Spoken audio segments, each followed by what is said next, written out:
বাসায় যে সবার সাথে ঈদ করতে ইচ্ছা করে, কিন্তু যেতে পারি না। আমি ঈদের সময় রাতে ঘুম যাওয়ার সময় কান্না আসে এবং মনে খুবই কষ্ট লাগে। নাজমুল ইসলাম সৌরভ ও আব্দুল আহাদ দুজনেরই বাড়ি ভিন্ন জায়গায়, বয়সও আলাদা, কিন্তু তাদের জীবনের একটি জায়গায় রয়েছে অদ্ভুত মিল। দুজনেরই বাবা নেই, আর পরিবার বলতে কেউ নেই যে তাদের ঈদের সময় বুকে টেনে নেবে।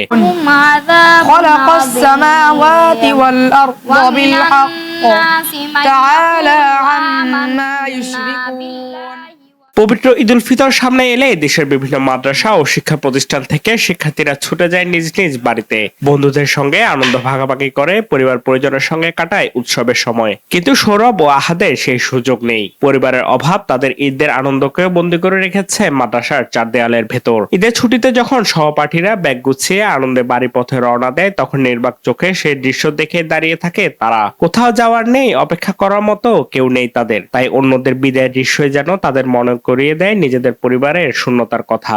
আমার নাম মোহাম্মদ আব্দুল আহাদ। আমি 3 বছর বাড়িতে বাবা না, তাই জন্য যাই না। বাড়িতে যেতে ইচ্ছা করে না, বাড়িতে কেউ খোঁজ নেই না। আমার থেকেও যেতে ইচ্ছা করে, কিন্তু যেতে পারি না, কারণ বাড়ি থেকে যোগাযোগ করে না। আর আমি ঈদের বাড়িতে যেতে পারতেছি না, যে অনেক বছর হয়ে যাচ্ছে, কিন্তু আমার থেকে খুবই কষ্ট লাগতেছে। আর মা বাবাদের সাথে বেড়াতে পারতেছি না, সেটাও কষ্ট লাগতেছে, এবং পরিবারের সাথে বেড়াতে পারতেছি না।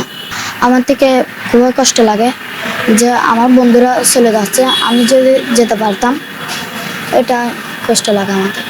আমার পরিবাররা এখানে আমার মামা আসলে কিছু টাকা দিয়ে যায়, 100 টাকা 50 টাকা এরকম দিয়ে যায়, এগুলো দিয়ে আমি চলি, এরকম করে আমি কষ্ট করে চলি।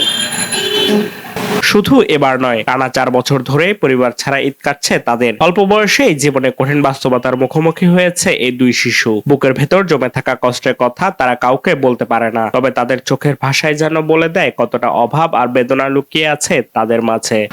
আর এখানে বসে কোরআন পড়ি আর নামাজ পড়ে দোয়া করি।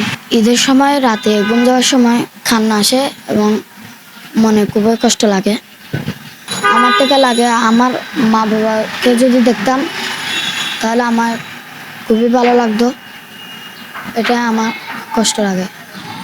ঈদের সময় যদি বাড়ি যেতাম, আত্মীয় স্বজনের বাসায় বেড়াতে যেতাম, আম্মুর সাথে বেড়াতাম, কিন্তু এখন তো সেটা পারতেছি না। ঈদের দিন ঘনিয়ে এলে তাদের মন আরো ভারী হয়ে ওঠে। অন্যরা যখন নতুন পোশাক পরে আনন্দে মেতে ওঠে, তখন তাদের বুকের ভেতর জমে থাকে চাপা কান্না। উৎসবের আনন্দের মাঝেও তাদের মনে জেগে ওঠে প্রশ্ন, যদি পরিবার থাকতো তবে হয়তো তারাও আজ বাড়ির পথে ছুটে যেত। বাড়িতে ঈদ করতে পারি না, তাই জন্য অনেক কষ্ট লাগে, অনেক কষ্ট লাগে, অনেক খারাপ লাগে। আমি এখানে থেকে পড়ালেখা করে অনেক মানে আশা আছে, হাফেজ হব এটা। আর আমার ভাই বোনের কথা মনে পড়ে, আর এখানে পরে ভালো লাগতেছে। আমার বাবার কথা মনে পড়লে তখন কান্না আসে। তবে সৌরভ ও আহাদি নয়, এমন অনেক শিশুই রয়েছে চট্টগ্রামের কদম মোবারকের এতিমখানায়, যারা পরিবারের স্নেহ থেকে বঞ্চিত হয়ে এখানেই কাটায় তাদের ঈদের দিনগুলো। এই শিশুদের কষ্ট কিছুটা হলেও লাঘব করার চেষ্টা করেন এতিমখানার শিক্ষকরা। ঈদের সময় তারা শিক্ষার্থীদের একা রেখে কোথাও যান না, বরং নিজেদের সন্তানের মতো আগলে রেখে চেষ্টা করেন তাদের মুখে একটু হাসি ফোটাতে। কখনো একসঙ্গে ইফতার, কখনো ছোটখাটো আয়োজন। এসব উদ্যোগেই তারা শিশুদের আনন্দ দেওয়ার চেষ্টা করেন। আমাদের এখানে যারা এতিম ছাত্ররা আছে, গরিব ছাত্ররা আছে, আমরা সবাই মিলে আমরা এখানে বসবাস করি, এখানে থাকি। ঈদের সময় আমরা এখানে ওদের সাথে ঈদ উদযাপন করি। তো আমাদের প্রতিষ্ঠান থেকে ওদেরকে আমরা কাপড় চোপড়ও দিছি, যেহেতু ওরা মন খারাপ না করে। তেন আমাদের প্রতিষ্ঠান থেকে ওদেরকে 2-3টা পাঞ্জাবি দিছি, পায়জামা দিছি, গেঞ্জি দিছি, লুঙ্গি দিছি। ওরা যেন মনে খারাপ না, আমাদের পিতা মাতা নেই, আমাদেরকে লুঙ্গি খেয়ে দিবি, কাপড় খেয়ে দিবি, এটা যেন মনে খারাপ না আসে, আমরা এগুলোও ব্যবস্থা করে দিছি প্রতিষ্ঠান থেকে।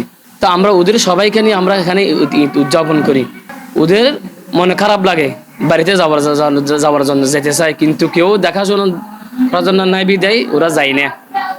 তো আমাদেরও ফ্যামিলি আছে, পরিবার আছে, আমরাও মনে চাই আমাদের পরিবারের সাথে ঈদ করার জন্য, কিন্তু যখন ওরা আছে, ওদের দায়িত্ব যখন আমরা নিয়েছি, আমাদের প্রতিষ্ঠান হুজুররা নিছি, তো আমাদেরও ওদের সাথে ঈদ করতে হয়। তবুও সত্যিটা হলো পরিবারের শূন্যতা কোনো আয়োজনে পুরোপুরি পূরণ হয় না। তাই ঈদ এলেই আনন্দের পাশাপাশি বুকের ভেতর জমে ওঠে অদৃশ্য এক বেদনা। এই শিশুদের চোখের ভাষা যেন আমাদের মনে করিয়ে দেয় ঈদের প্রকৃত আনন্দ শুধু নতুন পোশাক কিংবা খাবারে নয়, বরং আপনজনের সান্নিধ্যে লুকিয়ে থাকে।